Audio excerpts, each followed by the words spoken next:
Muy buenos días, hermanos. Dios continúe glorificándose en medio nuestro y así esperamos que en su palabra también Él sea con nosotros como ha sido en las alabanzas. Así que vamos a orar para encomendarnos a nuestro Dios. Padre de gloria, venimos nuevamente delante de ti, reconociendo, Señor, como cantábamos, que cada instante te necesitamos. Reconocemos nuestros pecados, nuestras debilidades. Reconocemos que somos frágiles y que necesitamos que seas tú quien nos sostenga, oh Señor. Sigue tú con nosotros en esta hora. Rogamos la asistencia de tu Santo Espíritu, que sea Él quien nos guíe a toda verdad y que tu palabra sea un alimento a nuestras almas como lo es el alimento físico. Te damos gracias por reunirnos una vez más. Rogamos que tú nos fortalezcas, oh Señor, por medio de tu palabra. En el nombre de Cristo te lo rogamos.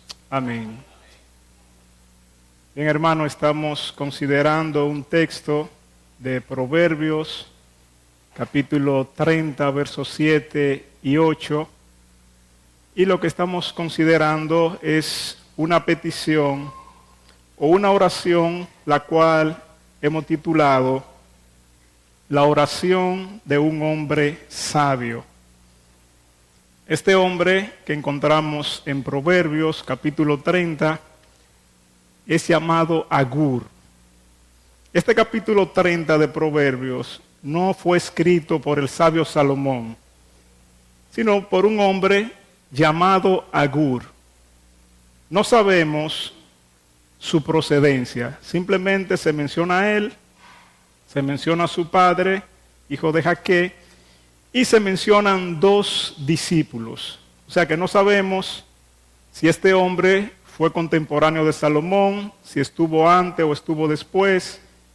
Pero lo que sí sabemos es que era un hombre temeroso de Dios y que por sus escritos, puesto en el libro de los Proverbios, un libro escrito por el sabio Salomón, parece ser que él tiene la misma dirección con que escribe el sabio Salomón. Decíamos que estos hombres sabios, como el rey Salomón y este que tenemos aquí, Agur, no eran sabios en el sentido de ser una persona científica, un gran físico, un gran matemático, sino que su sabiduría consistía en ellos ver la conducta humana, ver cómo las personas nos manejamos en el día a día. Y ellos dieron muy buenos consejos para evitar lo más posible el daño sobre nosotros o sobre las personas, conscientes de que vivimos en un mundo caído. Ahora, este Agur, estamos considerando una oración que él hizo, y estamos considerando dos peticiones. Pudiéramos decir que en su oración él tiene varias cosas, pero estamos concentrados en dos cosas que él le pide a Dios, y es que él le dice: no me dé pobreza, no me dé riqueza, manténme del pan necesario. Y decíamos la semana pasada que este hombre, este Agur, él veía dos grandes peligros en la pobreza y en la riqueza. Él consideraba que ambos extremos eran peligrosos o ofrecían un ambiente de tentación para él pecar contra Dios. Y es interesante que algo que este hombre hace, si usted lee en Proverbios 32, él dice que él es un hombre torpe, lo cual nos indica que una gran parte de la sabiduría de un hombre está en conocer sus propias limitaciones, en conocer su propio corazón. Él dice: yo soy un hombre torpe, o sea, se define como alguien insuficiente. Y a partir de ahí entonces él observa que necesita con urgencia la ayuda de Dios. Y por eso acude a Dios en oración, rogando o pidiendo por estas dos cosas. Decíamos también que estos hombres, ellos eran muy observadores de la conducta humana. Posiblemente Agur observó, quizá por experiencia propia, o observó en otro, respecto a la pobreza, que era una gran dificultad. A pesar de que muchos exaltan la pobreza, decía un comentarista, Donald Carson, una nota que leía de él dice: puede que se exalte la pobreza en dulzonas baladas o canciones o poemas, y que los falsos piadosos o santos la alaben, pero la completa miseria o la pobreza para nada es agradable. En este caso, Agur ve la pobreza como un peligro para su alma. Nosotros, los seres humanos, somos alma y somos cuerpo. O sea, tenemos una parte espiritual y tenemos una parte física o una parte material. Cuando una es afectada, la otra afecta a la otra. Me explico. Si tenemos problema en el alma, también eso afecta a nuestro cuerpo muchas veces. Y si hay problema en el cuerpo, quizá en la pobreza, eso también afectará nuestra alma. De modo que Agur veía que la pobreza lo hacía vulnerable para él pecar contra Dios. Él dice: no me dé pobreza, no sea que robe o que hurte y blasfeme tu nombre.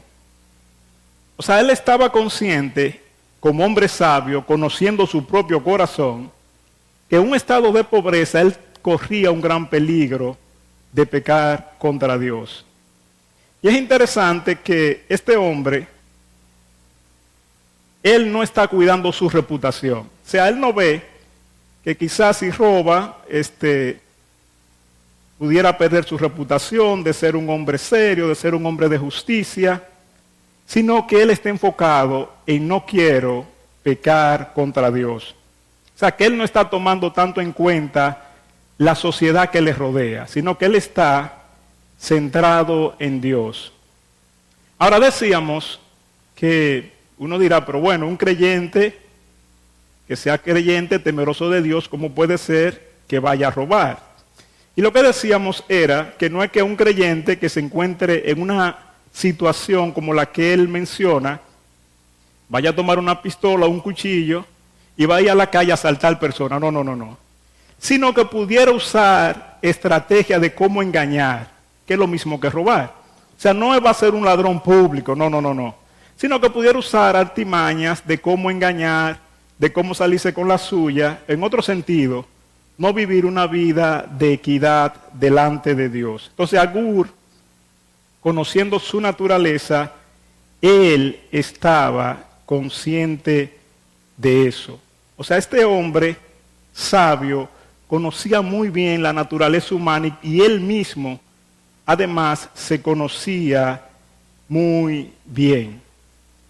Decíamos que, o traigo un ejemplo de cómo la pobreza puede afectarnos, en cierto sentido. Por ejemplo, vamos a imaginar que usted va a Santo Domingo en un vehículo, pero en un cacharro viejo, como dice, un carro con la llanta lisa, con muchísimas dificultades. Durante el viaje el carro se le daña aquí, se daña allí, que se piche una goma. Seguro que en cualquiera de esos se le va a salir un San Antonio a usted. Seguro que va a pecar, eso es casi seguro.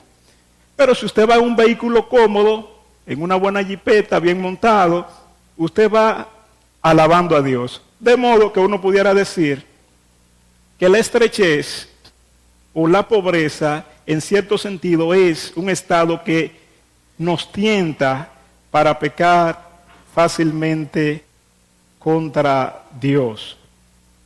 Agur sabe que la naturaleza humana, o nosotros, estamos pocos inclinados a las cosas espirituales. Y él sabe que hay ciertas condiciones que pueden provocar que entonces nos alejen más, como son la pobreza y como son las riquezas. En este caso, o la semana anterior, estábamos hablando respecto a la pobreza y decíamos que si un hombre oraba por algo, posiblemente va a perseguir eso que él está orando. Y decíamos que uno de los consejos que debemos seguir, leímos varios proverbios, es de aprender a vivir con lo que tenemos. Porque muchas veces una persona puede caer en pobreza o puede caer en un estado difícil debido a su mala administración, debido al manejo de los recursos que Dios puso en su mano. Pero también decíamos que la pobreza puede ser circunstancial. O sea, que puede hacer que una persona esté en un estado económico estable, pero de repente un hijo o él tiene una enfermedad catastrófica, un cáncer, y resulta que el tratamiento cuesta casi el sueldo que él devenga mensual para él cubrir. Entonces decíamos, ya esa es una persona que se ha convertido en pobre porque él no tiene el medio económico para absorbentar esa enfermedad. De modo que todos simpatizamos con esta oración de Agur, no me dé pobreza. Todos estamos de acuerdo. Todos ayunamos, si hay que ayunar, oramos y nos encomendamos a Dios para que no nos caiga la pobreza, porque es un estado difícil, es un estado incómodo. Entonces estamos de acuerdo con esta oración de Agur. Ahora, cuando uno considera la oración de él respecto a la pobreza y respecto a las riquezas, podemos inferir o concluir que su oración es plenamente sobre economía. Él está orando por los estados económicos, porque la pobreza es un estado económico limitado y la riqueza es otro estado económico abundante. Entonces pudiéramos decir que su oración tiene que ver plenamente con un asunto económico, el cual él quiere evitar para no ser afectado espiritualmente o en su transitar en la vida cristiana en este mundo. Y si uno observa, por ejemplo, en este tiempo, la economía o el manejo de los recursos económicos tiene un gran impacto dentro de las familias cristianas. Si usted busca estadística, usted encontrará que yo creo que más de un 50% de los cristianos que se separan tiene que ver con asuntos económicos. Y más de un 50% de los problemas que hay entre familias tiene que ver con asuntos económicos. O sea que lo que Agur está pidiendo es un asunto que nosotros debemos acompañarle.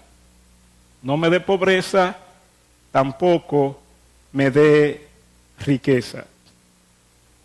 Él ve dos peligros en ambas cosas. Ahora, donde nosotros, posiblemente la mayoría de nosotros, no estamos de acuerdo con Agur, es que en la riqueza hay peligro. No.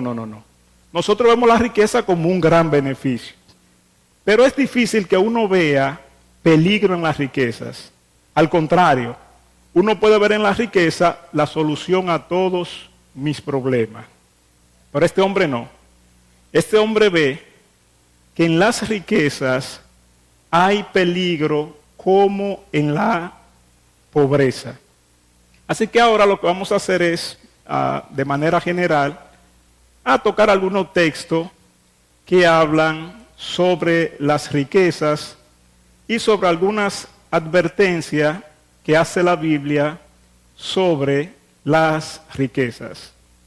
Por ejemplo, cuando Dios saca a su pueblo de Egipto y le dice, mira, te voy a dar una tierra donde fluye leche y miel, allí van a haber casas que tú no hiciste, cisterna, va a haber abundantes minerales, ganadería, excelente agricultura. En Deuteronomio 6, 10 al 12, Dios le da esta advertencia y le dice, cuídate cuando tú estés saciado, de no olvidarte de mí. O sea que Dios ve que nosotros como seres humanos, Deuteronomio 6, 10 al 12, es posible que cuando estamos saciados en los asuntos de este mundo, en los asuntos materiales, nuestra tendencia puede ser a olvidarnos de Dios. Y uno puede ver muchos hermanos, muchos creyentes, que es posible que antes de prosperar económicamente mucho, eran más fervorosos a Dios que después que prosperaron. O sea que Dios mismo da una advertencia.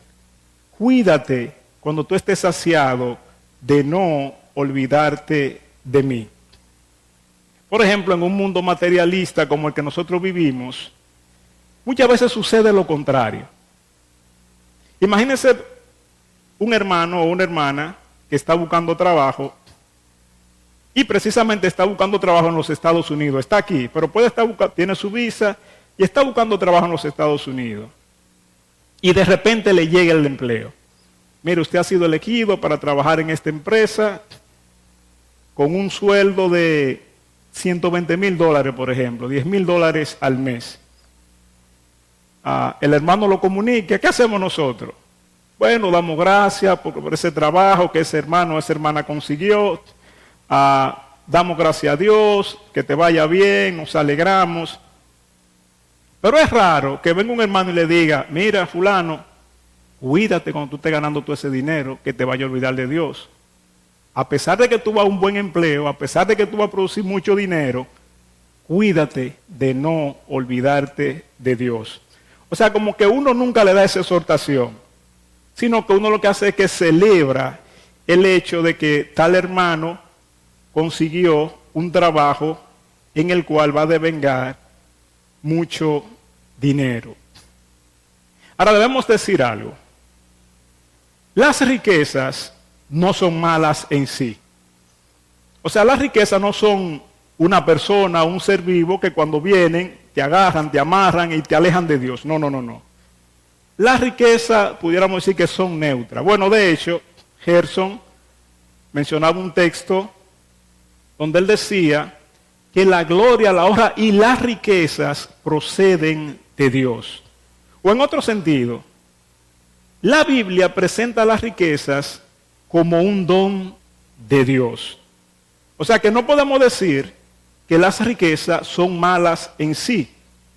Y podemos ver que en la Biblia existieron grandes hombres ricos. De hecho, se menciona, por ejemplo, al famoso Job, que nos dice que es como si dijésemos que en América completa no hay un rico como Job. O sea, un creyente que tenga tantos recursos como este. Sin embargo, nos dice las Escrituras que no había sobre la tierra hombre como Job, fiel y piadoso. O sea, en su vida de piedad y santidad no había un creyente como él en su tiempo. Y si usted lee los escritos de él, o si usted lee en el libro de Job, usted se dará cuenta de quién era este hombre. Era un hombre muy, muy rico. Sin embargo, uno empieza a leer sobre su vida y nos dice que Job nunca le cerró la puerta al menesteroso y que se sentaba con el pobre. O sea, un hombre de un nivel alto económicamente, pero era un hombre también sabio. Dice que los príncipes lo consultaban. Sin embargo, este hombre, a pesar de tener una posición tan alta, tenía la capacidad de aceptar a un pobre en su casa y sentarse con él. De modo que este hombre Job, un hombre muy rico y sabio, nos dice que fue un hombre de una gran piedad, o un hombre de una gran devoción a Dios. O sea que pudiéramos decir que las riquezas no son malas en sí. Ahora, ¿qué sucede? Decíamos la semana pasada que debemos recordar, hermanos, que nunca la excepción es la regla. En un sentido, el hecho de que Job haya manejado sus riquezas y haya sido un hombre fiel, uno dice, bueno, pues yo también la puedo manejar. Tanto Salomón, este sabio Agur, como el Señor Jesucristo hablaron del peligro de las riquezas. O sea que en la mayoría de los casos, en la generalidad de los casos, nosotros no sabemos manejar las riquezas. Pudiéramos creer que sí. Sí, si a mí me cae riqueza yo la manejo perfectamente, yo sigo con la misma devoción a Dios. Pero recuerden lo que dijo Salomón: el que confía en su corazón es un necio. Este hombre Agur, él sabía, él se había visto, se había examinado y posiblemente había visto otros hombres ricos que se le hacía difícil su devoción a Dios en ese estado. Ahora, es una oración que uno diría, bueno, pero si uno tuviera la posibilidad de decirle a Dios que le dé riqueza y que Dios se la va a dar si uno se la pide, uno dirá, bueno, ¿me atreveré yo o no? Por ejemplo, yo hago helado en mi casa. Entonces, en mi oración, lo que yo estaría pidiéndole a Dios sería que no me conceda ser un gran empresario a nivel de helado. Por ejemplo, yo conozco otros heladeros. Yo conozco uno de Bonao. Ese, por ejemplo, debe ganarse como de 80 a 100 mil pesos diarios. Es un tipo millonario, tiene que tener cerca de 1.000 millones de pesos. Entonces yo como heladero le estaría pidiendo a Dios, no, déjame un heladero chiquito. No me dejes ser un heladero así. ¿Cómo? O mediano. Mediano. Sí, exactamente, el pan necesario. Pero el caso es que la oración de este hombre tiene que ver con que si usted tiene una empresa o un negocio pequeño, es que no lo deje ser un gran empresario. O sea, que no lo deje, si usted tiene un colmado, que no lo deje tener un supermercado. Pero como dice José Luis, como señala el texto habla de un término medio. Entonces, cuando uno piensa en la riqueza y en esta oración extraña, uno fácilmente puede decir, bueno, este hombre está como loco, Agur, que él pide eso. Porque las riquezas son sinónimo de éxito, son sinónimo de ser, o sea, un hombre exitoso, un hombre que le ha ido bien en la vida, un hombre próspero. O sea, no es lo mismo ser un empresario que ser un empleado. O sea que uno dirá, este hombre, esta oración que hace es como una oración conformista. Como que es un hombre que no quiere avanzar. Las riquezas, ¿qué representan? Representan fama, representan seguridad, representa confort. O sea, cuando usted tiene riqueza, hay una serie de facilidades que a usted se le dan. Usted tiene una casa de veraneo, puede tener un yate para pasear en el mar, puede coger vacaciones para Europa, para acá y para allá. O sea que hay una serie de facilidades que se le presentan cuando usted tiene riqueza, que aún en término medio o en término pobre no se le pueden presentar. Entonces, como lo que Agur está orando es como ir en contra de eso, porque posiblemente Agur tiene una mente espiritual y él sabe que la vida aquí es pasajera. Él sabe que las riquezas no te van a garantizar que tú no te vas a morir, que tú no te vas a enfermar. Él sabe eso. Pero sobre todo lo que a él le interesa es la manera de cómo agradar a Dios. Ese es su principal propósito. Ahora, creo que un solo hombre en la Biblia se le presentó la oportunidad que Agur dice. Agur dice, no me dé pobreza y no me dé riqueza. Él está orando a Dios. No sabemos si Dios le va a conceder dicha petición. Pero hubo un hombre en la Biblia que Dios le dijo, pídeme lo que tú quieras, que lo que tú quieras te doy. Y ese fue Salomón. Salomón, siendo un joven, un hombre muy devoto a Dios en sus días de juventud, Dios vio cómo este hombre actuaba siendo joven, y en Primera de Reyes, quisiera ir allá para que ustedes observen a este hombre Salomón. Primera de Reyes, voy a leerle desde el capítulo 5 al 9. Dice así: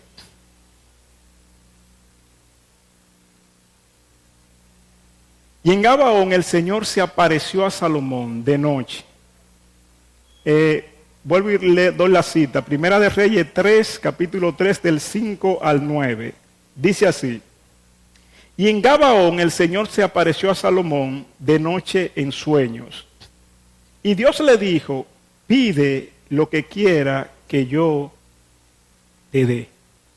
O sea, este es el primer hombre que yo encuentro en la Biblia que Dios le dice, en términos materiales, pide lo que tú quieras, que lo que tú digas te lo voy a dar. Miren la reacción de Salomón. Entonces Salomón dijo, tú has usado de gran misericordia con tu siervo David mi padre, según él anduvo delante de ti con fidelidad, justicia y rectitud de corazón hacia ti. Y has guardado para él esta gran misericordia, en que le ha dado un hijo que se siente en su trono, como sucede hoy. Y ahora, Señor Dios mío, has hecho a tu siervo rey en lugar de mi padre David. Aunque soy un muchacho y no sé cómo salir ni entrar, tu siervo está en medio de un pueblo al cual escogiste, un pueblo inmenso que no se puede enumerar ni contar por su multitud. Da pues a tu siervo un corazón con entendimiento para buscar a tu pueblo y para discernir entre el bien y el mal. Ahora uno dirá, pero si Salomón era rey, pues uno supone que debía ser rico. Porque, dígame usted, un presidente pobre. Pero a veces uno dirá, si Salomón hubiese pedido riquezas, posiblemente él está pidiendo riqueza no tan solamente para él, sino para toda la nación. Pero Salomón le dice a Dios, o él reconoce, las riquezas no son la solución a todos los problemas. No. Yo quiero que tú me des discernimiento, buen juicio, para yo gobernar. Y si usted quiere saber si eso es así o no, todos, o la mayoría, no vamos a decir todos, la mayoría de los países de América Latina son más ricos que los de Europa. ¿Sí o no? Sí, son más ricos. Evalúe cada país en términos de recursos y usted se dará cuenta que los países de América Latina son más ricos que los de Europa. Los de Europa casi no tienen recursos, pero tienen más discernimiento, más justicia para gobernar y para distribuir los bienes que a ellos les llegan. Como resultado, aquellos son más ricos que nosotros. En vez de ellos viajar para acá, nosotros tenemos que ir para allá. De modo que Salomón pide a Dios, le dice, no le pide riqueza, sino dame buen discernimiento. Yo lo que quiero es saber gobernar entre mi pueblo, discernir, poder hacer justicia. De modo que Salomón no vio que la riqueza era la solución a todos sus males, no. Él valoró más la sabiduría que las riquezas. Y el texto sigue hablando y dice que por eso Dios entonces le dio ambas cosas. Le dio sabiduría y le dio riqueza. Él dice, por cuanto no me pediste riqueza ni la vida de tus enemigos, te voy a dar riquezas.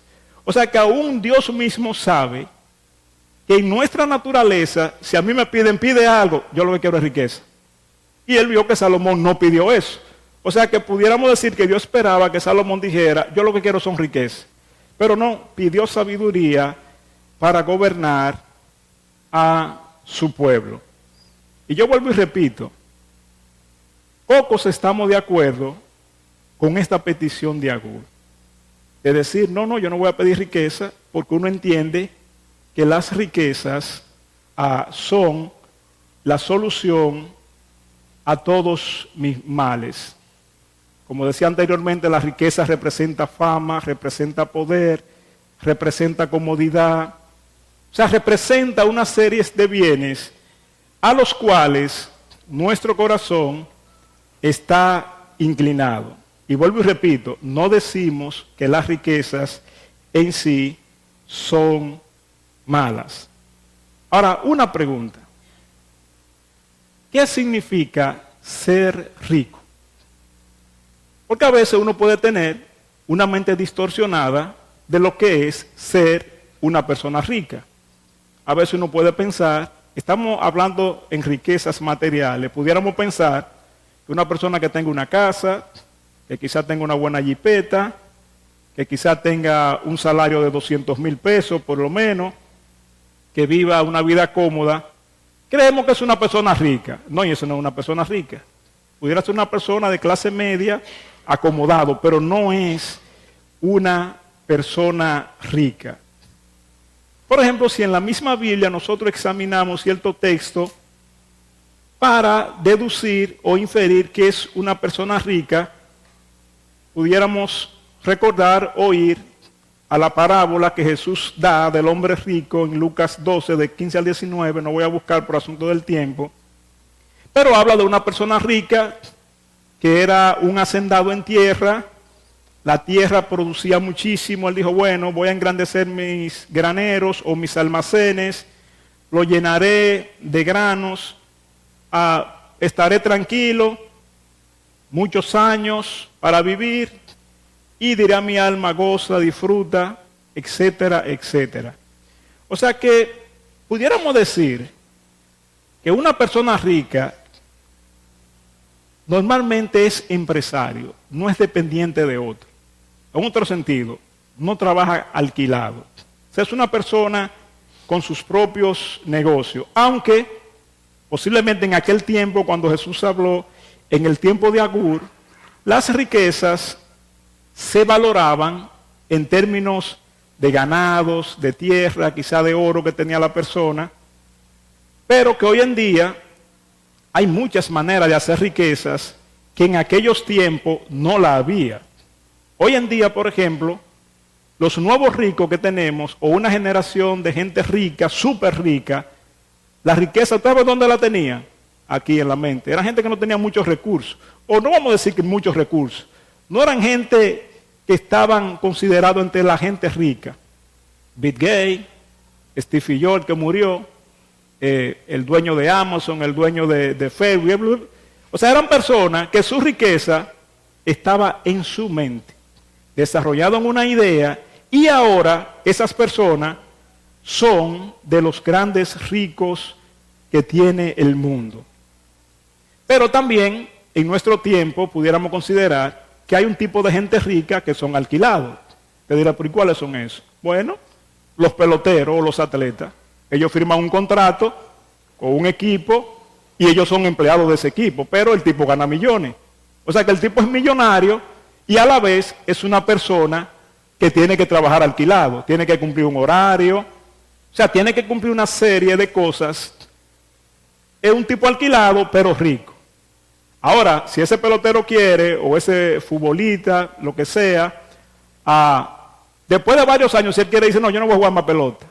Y una persona que le den 20 millones de dólares, 30, 40 o 50, se puede retirar y puede vivir su vida entera, como dice, sin dar un golpe ni de karate. O sea que pudiéramos decir que los ricos normalmente son personas que pudieran sentarse. O sea, una persona dice, ciérrame la empresa que yo no voy a trabajar más.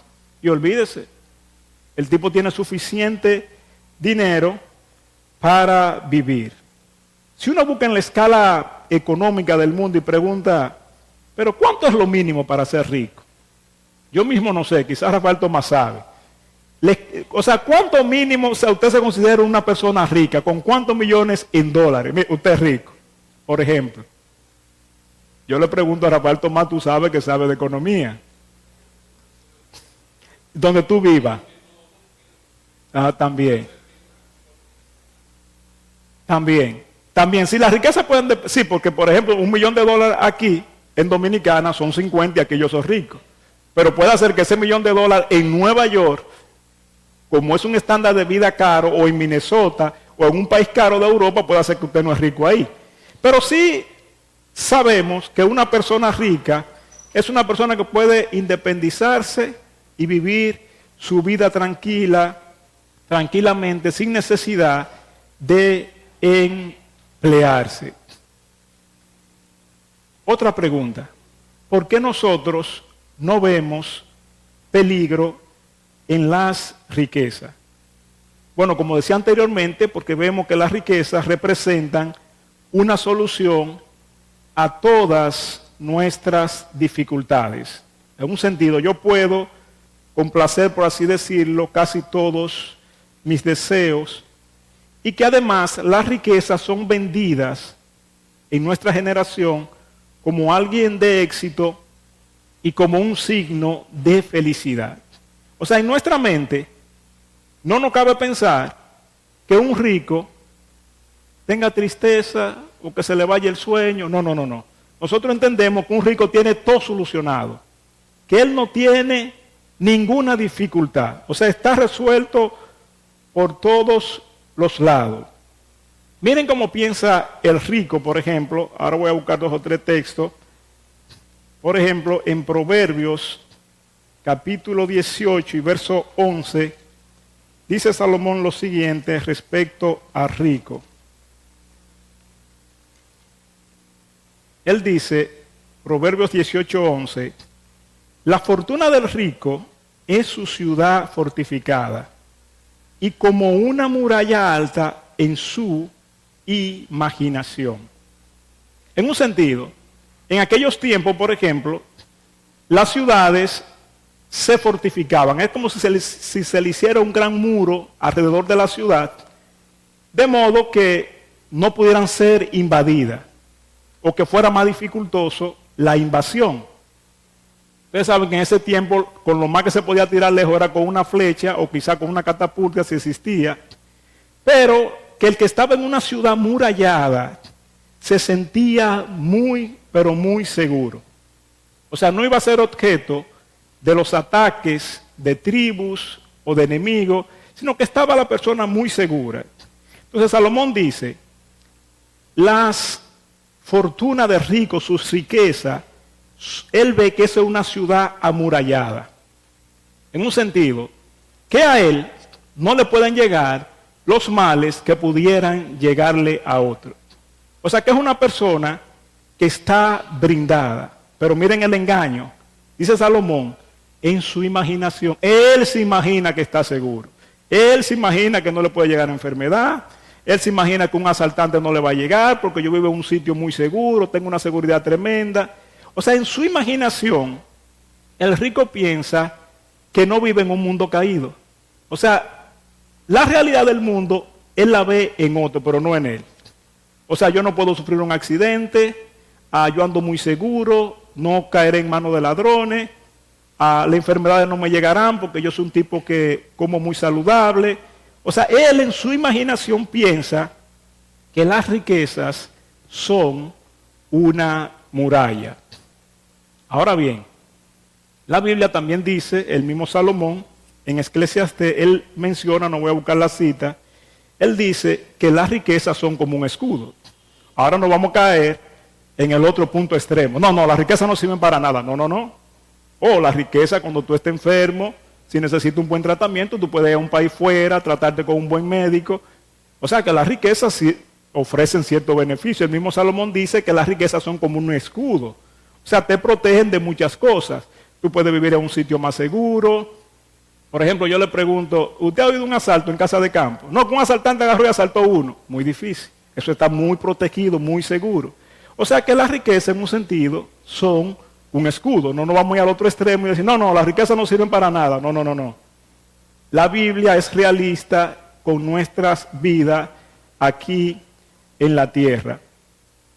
Ahora, yo quisiera tratar 2 textos por asunto de tiempo, y es ver, o ya empezamos a ver, cómo las riquezas empiezan a afectar a las personas. En este caso, a este rico, él en su imaginación imagina que él está protegido contra todo. O sea, él ve que las riquezas representan su mayor bienestar, pero él no está pensando en Dios. Él está pensando que las riquezas son su protección, que las riquezas representan su mayor bienestar, su mayor seguridad. Miren otro texto de Proverbios, Proverbios 10:15, voy a leer. Vamos a ver algunos efectos de cómo piensa el rico en su mente. Son muchos textos, pero vamos a tocar solo algunos. Proverbios 10:15 dice, es parecido el texto. La fortuna del rico es su fortaleza. La ruina de los pobres es su pobreza. Aquí él hace entonces un contraste. El pobre está desprotegido totalmente. Está arruinado. Arruinado es que cuando un ejército venía e invadía una ciudad, acababa con todo. Le prendía fuego. O sea, lo que dejaba era ruina. Ahí no había nada que buscar. Entonces él dice, el pobre es como una ciudad en ruina. Si usted tiene alguna dificultad, lo menos que a usted se le va a ocurrir es ir a buscar de un pobre. Dame donde fulano, a ver si me regala 1,000 pesos. No. El pobre está en ruina. Entonces él contrasta. La fortuna del rico es su fortaleza. O sea, el rico siente que en la fortuna, en las riquezas, él está como en una fortaleza impenetrable. Pero vuelvo y repito, en ningún momento el rico siente la necesidad de Dios. Estamos hablando de un rico no creyente. Y cuando la siente, viene la obra de Dios sobre él de una manera poderosa, por así decirlo. El rico entonces entiende que con la riqueza él ha resuelto todo en este mundo. Pero uno de los pecados más peligrosos que puede hacer o afectar al ser humano cuando es rico es el orgullo, que es uno de los pecados más detestables delante de Dios.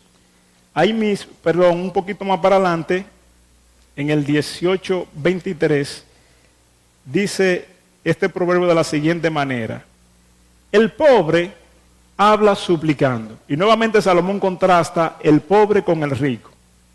El pobre habla suplicando, pero el rico responde con dureza.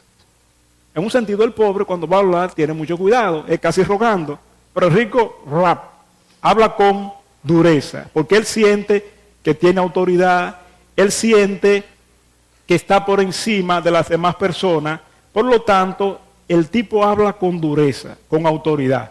Usted va a una reunión, como le pasó a un amigo, que él fue a una reunión de residencial, y para ponerse de acuerdo en ciertas cosas, como hacen la junta de vecinos, y bueno, empieza una persona, habla, y casi nadie habla. Dice, pero resulta que el que dio el discurso completo era el tipo que casi era el dueño del residencial. Entonces, ¿quién lo iba a contradecir? O sea, la opinión de él era lo que contaba. O sea que el rico siente o se siente muy superior a los demás. Eso entonces lo hace a él una persona orgulloso, arrogante. 28:11 de Proverbio dice así: el rico es sabio ante sus propios ojos, mas el pobre, que es entendido, lo sondea o lo examina. O sea, el rico, a pesar de su ignorancia, él piensa que todo lo que él diga está correcto, que todo lo que él diga está bien. Y eso lo vemos en nuestra generación. Por ejemplo, una persona viene y da una declaración, y si es una persona famosa, que normalmente los famosos están acompañados de riqueza, eso escala entre la juventud de una manera tremenda, aunque sea un disparate que diga. Porque lo dijo fulano de tal. Fulano de tal que es rico dijo esto y esto, y así es. Nadie se atreve a contradecir. Por ejemplo, dijo Bill Gates que él cree que en generaciones posteriores el papel va a desaparecer. Y yo digo, no, yo creo que no. Porque el papel siempre es como el testigo que se guarda ante algo. Si se descontrola cualquier asunto, mira, yo tengo una factura, mira aquí el papel. Pero él en su mente considera que es posible que en un futuro el papel vaya a desaparecer. Yo digo, no, yo creo que no. Pero esa es su opinión, pero yo no puedo decir, bueno, como fue este hombre que dijo eso, es verdad, es una palabra infalible, el papel va a desaparecer. No. Vamos a considerar, tampoco estoy diciendo que es algo arrogante lo que él está diciendo, sino que es una percepción de lo que él tiene hacia el futuro. El mismo Jesús, por ejemplo, habló respecto a la riqueza. Y una de las declaraciones más fuertes que Jesús habló fue: difícilmente entren los ricos al reino de los cielos. Lógicamente, no imposible, porque sabemos que hombres ricos entran al reino de los cielos. Pero si Jesús vio cierta dificultad para un rico entrar al reino de los cielos, lo mismo pudiéramos aplicar que para vivir en este mundo con riqueza también nos hace la cosa difícil. Y vuelvo y digo, uno de los asuntos que produce la riqueza es la arrogancia, porque el rico se ve que no necesita de nadie. O sea, él piensa que es una persona autosuficiente. O sea, yo no necesito de Dios. Y es por eso que Agur dice, no me des riqueza, no sea que me sacie y me olvide de ti. O sea, cuando uno tiene la nevera llena, cuando no le hace falta nada, déjame orarle a Dios que me pida la comida, que me provea el alimento, porque yo estoy consciente de que aunque yo tenga esta despensa llena, yo sé que ese arroz para venir aquí tiene alguien que sembrarlo, hay que llevarlo a un supermercado. O sea, hay una serie de medios que Dios usa para que la comida llegue a mi casa, pero es posible que el rico no vea eso. Él lo que ve es que él va y la adquiere, pero él no sabe cómo eso llega a ese establecimiento para suplirnos. O sea que el rico, en un sentido, está satisfecho en sí mismo. Él no ve o no contempla la posibilidad de que necesita de Dios. De hecho, cuando el Señor Jesucristo inaugura su ministerio, una de las cosas o de las metáforas que él usa es que él ha venido a anunciar las buenas nuevas a los pobres. Él no dice a los ricos, a los pobres. Y en ese sentido él está hablando de pobres materialmente. Lógicamente nosotros sabemos que todos nosotros tenemos una pobreza en sí, que es la pobreza espiritual. Pero Jesús usa la metáfora de la pobreza porque el pobre siempre estará consciente de sus necesidades, opuesto a la persona rica que cree que no necesita de los demás y que es una persona autosuficiente.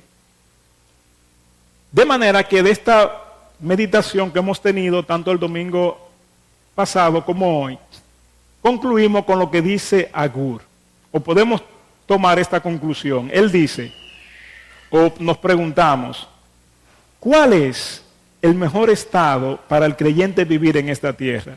Bueno, ¿en qué él dice? Manténme del pan necesario. O sea, él sabe que el mejor término, o la mejor vía, o la mejor calle de transitar la vida cristiana es el término medio. Ni pobreza, ni riqueza. Digo esto, y vuelvo y enfatizo, debemos estar conscientes donde Dios nos ha puesto. Porque si Dios lo pone a uno en una posición y usted quiere vivir en otra, usted va a tener problemas. Entonces no diga usted que el problema es, pero Dios me dio pobreza. No. Sino que debemos hacernos conscientes de qué es el pan necesario. Ustedes saben que la sociedad o los economistas han dividido las clases sociales por los recursos económicos que cada clase devenga. Pero el mejor parámetro para medir, diría yo, el término más bajo, en término medio, dentro del nivel bajo, sería lo que los economistas llaman la canasta familiar básica, que yo creo que son como 35,000 pesos, creo que es algo así, pero es 30 y pico. Entonces, con 30 y pico de miles que una persona pueda producir, que no se le ocurre mudarse a un residencial, porque los 30 y pico se le van a poner chiquitos. Entonces él va a decir, Señor, dame abundancia. No, pero espérate, el problema es tuyo, porque si a ti te dieron esta cantidad, bueno, pues tú tienes que considerar y vivir de acuerdo a esa cantidad. Si lo que yo devengo son 30 y pico de miles, y bueno, eso es para vivir en un barrio. Y si quiero tener un vehículo, quizá pueda tener o un motor o una bicicleta para trasladarme. No puedo aspirar a tener un carro. Entonces no puedo meterme en problemas económicos y decir, bueno, pero yo quisiera un vehículo, ¿cuánto se lleva a mantener un vehículo? Por ejemplo, a veces hay personas en la calle que viene una persona, en los barrios yo veo eso mucho, y compra un motor o una pasola nuevo. Entonces esa pasola o el motor o la motocicleta le cuesta como 60,000 pesos o 50,000 pesos. Y viene otro y le dice, pero yo con eso mejor voy a comprar un carro de 60,000 pesos. Y yo le digo, espérate, el asunto está que esa pasola es nueva, o ese motor, esa motocicleta. Si tú quieres un carro así, tú vas a tener que buscar 1,000,000 porque es de cajeta que tú lo vas a tener, 0 millas. ¿Cuánto cuesta un carro 0 millas? Entonces tú te compras un carro 0 millas y esta motocicleta, y ahí están a la par. Pero un carro que no se sabe cuántas millas ha tirado, y tú te vas a meter en ese carro, ya tú sabes en qué tú vas a parar. O sea, tú te vas a buscar, es un problema, una dificultad económica. O sea, hermano, que si Dios, el término medio que nos da, que nos provee, es para vivir en un sector, en un barrio, como llamamos, en un sector bajo, bueno, pues seamos felices ahí. Pablo dice, o dice en Timoteo, con sustento y abrigo, contento con eso. Tranquilo con eso. Pero puede ser que Dios te dé un nivel más alto que el de un barrio. Que te pueda ofrecer, qué sé yo, que tú devenga un salario quizás de 100,000 pesos. Y entonces ya ahí tú tienes un término que tú puedes mudarte a un residencial, vivir un poco más tranquilo, puedes tener tu vehículo. O sea, puedes vivir cómodo ahí. Pero no te quieras subir más allá. Porque si te subes más allá, le va a pasar como al otro del barrio. También va a tener problemas. Hay personas que ganan 150,000 pesos y a ellos no le dan el dinero. No, que a mí no me dan. Y uno dice, pero ¿y qué es lo que tú haces que no te dan? Oh, pero es que tiene un nivel de vida por encima de lo que él gana. Pero puede hacer que Dios también te dé un nivel de clase alta. Que tú ganes sobre los 200,000 pesos. Y entonces tú te acomodas un poco más. O sea que Dios no va en contra de que uno se acomode. Ahora, lo que dice Agur es, vive en el término que Dios te ha provisto. Si Dios no te ha dado pobreza, entonces acomódate en el nivel económico que Dios te ha puesto. No te dejes presionar por la sociedad. Si yo vivo en un barrio, lo que devengo son 30 y pico de miles, pero ¿cómo voy a comprar un teléfono de 40,000 pesos? ¿Pero en busca de qué? O sea, ese teléfono no es para los bolsillos míos todavía. O sea que cómprate algo que te sea cómodo, a menos que sea una persona soltera, no tiene compromiso y puede gastar su dinero así porque no tiene tantos compromisos. Pero tratemos, hermanos, de que si Dios nos provee para cubrir nuestras necesidades básicas, estemos contentos con eso. Entonces, Agur, él entiende que el término medio, ni pobreza, ni riqueza, son el mejor término para vivir. Termino con 2 aplicaciones.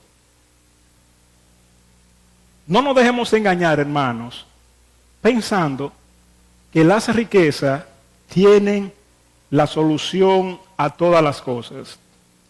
Y todos, o no todos, pero una gran mayoría hemos sido testigos de que las riquezas no representan el bienestar de todo, o la solución a todas las cosas.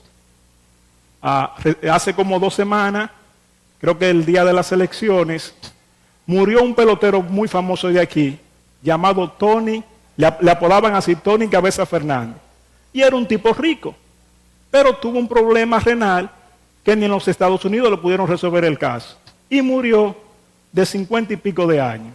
O sea que, ¿cuánto? 57 años. O sea que pudiéramos decir que murió relativamente un hombre joven. Pero las riquezas de él no pudieron solucionar su dificultad. Ahora, si usted quiere ver cómo a veces Dios, porque a veces Dios hace consciente a la gente de eso, cuando uno está en una cama o cuando uno se ve que las riquezas no pueden hacer nada por uno. Por ejemplo, si usted escucha el discurso de Steve Jobs antes de morir, usted se va a ser consciente de cómo él menciona cosas que a veces el mundo la pone bien alta, pero que en realidad son cosas banales. Por ejemplo, él dice, el reloj de $100,000 es el mismo reloj de $100 que te va a dar la hora. Aquel no la da mejor que este, te va a dar la misma hora. O el vehículo de $1,000,000 y el vehículo de $5,000 es el mismo que te va a llevar al mismo lugar. La cama de qué sé yo cuántos dólares donde tú duermes tranquilo, aunque la almohada tenga pluma de ganso, y la otra cama que vale $100 es la misma que te va a quitar el sueño. O sea que él empezó a ver ciertas realidades. Él dice, yo puedo pagar el mejor médico, puedo pagar el mejor científico, puedo pagar el mejor hospital, pero no puedo pagar quien lleve mi enfermedad. O sea que este hombre se hizo consciente en la cama de muerte con un cáncer de páncreas de cómo las riquezas le eran banales. No le podían resolver, por así decirlo, un problema sencillo. En términos de, si lo comparamos con la riqueza. O sea que debemos tener cuidado de pensar que las riquezas representan el éxito total, seguridad total, que no hay ningún problema. Miren lo que nos dice Proverbios 23, voy a leer el verso 4 y 6, dice, no te fatigues en adquirir riquezas, deja de pensar en ellas, cuando pones tus ojos en ellas, ya no están, porque las riquezas ciertamente se hacen alas como el águila que vuelan hacia los cielos. Es increíble que hay personas que son de, vamos a decir, de clase alta. Qué sé yo, una persona que ganaría, vamos a poner 250,000 pesos, 300,000 pesos mensual. Pero esa persona no es rica. Pero él quiere ser rico. Y ustedes saben lo que hace la riqueza, dice Salomón, que lo fatigan. O sea, él no tiene que estar cansado. Pero en su mente, él quiere llegar a ser un empresario y entonces se fatiga haciendo que acumulando dinero porque él quiere tener riqueza. Como resultado, la persona se hace una persona explotadora de los empleados, no disfruta lo que tiene, quizá, bueno, yo voy a ir, quizá la persona pudiera darse unas vacaciones de viajar a Europa, sí, pero déjame ver, no, esto cuesta demasiado, no, esos chelitos yo los guardo. Entonces la persona lo que hace es que se convierte en una persona como cínica, se convierte esclava de su propia riqueza. Él no es rico, pero como él aspira a ser rico, empieza a limitarse de unas cuantas cosas, y no solamente él, sino que le hace daño aún a los demás. Entonces, como consecuencia, la persona vive fatigada, pero que él no tiene que estar fatigado. Pero con su afán de hacerse rico, la persona se fatiga y se cansa. Entonces dice Salomón, ten cuenta con eso, porque las riquezas pueden coger a alguien, y si tú por agarrarla, y tú, no, y la persona murió, como dicen, como mojica, harto de hambre y lleno de tripa, porque no comía.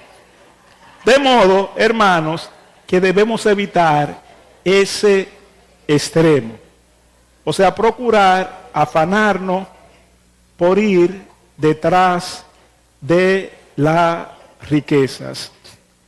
Pero también, por ejemplo, Salomón en Eclesiastés 5:10, escuchen las palabras que él dice, que la abundancia de riqueza le quitan el sueño al rico. Él dice, el sueño del trabajador, coma mucho o coma poco, cuando cae en la cama cae redondo porque está cansado. Aunque no haya cenado, cae redondo y duerme feliz, tranquilo. Dice, pero muchas veces la abundancia de la riqueza le quitan el sueño al hombre rico. Y uno dice, pero el rico que tiene su seguridad, tiene su buena cama, en este tiempo, por ejemplo, tiene su buen aire acondicionado, puede cenar bien, ¿cómo es que se le quita el sueño a este hombre? O por es que el hombre está tan preocupado, pensando en las facturas, en la riqueza, a cuánto me gané aquí, cuánto tuve allí, que esa preocupación entonces a él le quitan el sueño. Por ejemplo, me contaba una persona de un empresario de Santiago, creo que de Los Leones, y me decía que la esposa le decía, pero mi hijo, vamos a ver si tú coges un fin de semana o algo, cómprate que sea un yate para andar en la playa, para despejar la mente. Efectivamente, me dice la persona que el tipo lo compró el yate. Dice, ¿tú sabes cuántas veces él lo usó? Una. Porque es lo que pasaba el día entero en la computadora, viendo cómo va la bolsa de valores, si el dólar sube, cómo va la inflación, cuánto produjo aquella empresa, cuánto produjo aquella, qué yo hago para mantener esto seguro. Él pasaba prácticamente su día en eso. O sea, en una supervisión constante de sus empresas, que eso no lo dejaban al pobre ni siquiera coger vacaciones. Entonces el tipo se convirtió en un esclavo de la riqueza. O sea que aún el sueño, que es algo normal, las riquezas pueden contribuir a quitárnoslo. Ahora bien, como decía Gerson en el tiempo de alabanza, las riquezas, la Biblia la presenta como un don de Dios. Y yo creo que por eso que Salomón dice, no te afanes por hacerte rico, porque cogen alas y se van, porque por más que tú te afanes por adquirir riqueza, si Dios no te dio ese don, si Dios no te dio esa provisión, las puertas se te cierran por donde quiera. Y tú luchando contra Dios por hacerte rico. Y las riquezas se van y tú la quieres agarrar. Y no hay forma de agarrarla. Debemos estar conscientes, hermano, que las riquezas no son malas, son peligrosas, son difíciles de manejar. Pero además que las riquezas son un don de Dios. O sea que al que Dios quiere es que se la da y sin forzar mucho. Usted piensa en esta generación de millonarios como Steve Jobs, el que murió, Bill Gates, el dueño de Amazon, el dueño... Y ese tipo de millonario que se ha hecho rico con la tecnología. Y usted dice, ¿y qué fue lo que ellos hicieron? Que tenía una gran idea. Ponga usted, por ejemplo, el dueño de Amazon. ¿Y qué es lo que él hace que se ha hecho rico? Él tiene un canal, usted pide algo, lo pasa por ahí y él cobra. Ya eso es todo lo que él hace. Mire qué empresa montó este hombre. Pero una idea que se le ocurrió. ¿Y qué pasó? El tipo es rico. De modo, hermano, que no intentemos forzar la puerta. Yo voy a acumular dinero, me limito en esto, me limito en aquello. ¿Por qué es que yo quiero ser rico? No. Mira, Dios va abriendo las puertas.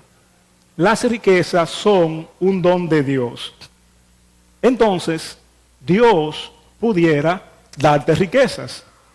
O sea, conocemos creyentes que Dios le ha dado riqueza. Entonces termino con este pasaje de Timoteo, donde Pablo reconoce efectivamente eso de que Dios da riquezas.